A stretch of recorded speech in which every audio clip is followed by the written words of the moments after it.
This is Steve Hess with Fighting for Fitness, and this is easy kickboxing for beginners. So today what we're going to go over is a basic jab, cross, hook with rear kick combination. I'm just going to do the mechanics of this real quick. So whatever, if you're right-handed or left-handed, you always want your power side in the rear. So I'm right-handed, so my right hand, right leg are going to be in the rear.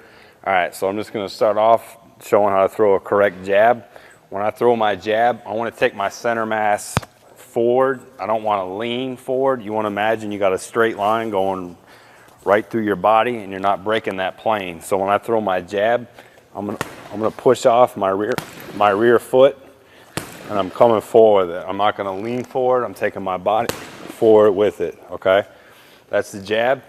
When I throw my cross, real quick, when you're generating power from your punches, it all comes from your lower body, not your upper body. You're generating the torque from your hips and legs. So when I throw my cross, I'm going to turn my hip into it. You see my right heel coming off the ground here? So it's going to be just like that. I'm going to turn my hip into it, generate the power with my hips and my legs. That's a basic cross. It's the same thing with the hook. If you watch my hips, I'm going to turn it this way now and go in the direction of my left hook. Just like this. I'm going to pick my left heel up off the ground here, just like this. So putting that all together, it's going to be a 1, 2, 3, okay?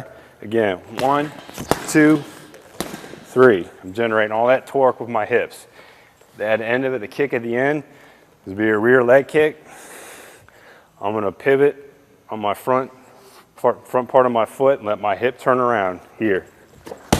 Just like this. You want to get a little bit more advanced, you can swing your right hand if you're right-handed, swing your right hand. If you're left-handed, swing your left hand here to get more momentum out of the kick here. Just like that. So let's put that all together. It's going to be a 1, 2, 3 rear leg kick. 1, 2, 3 rear leg kick. This is Steve Hess for Fighting for Fitness. This is easy kickboxing for beginners.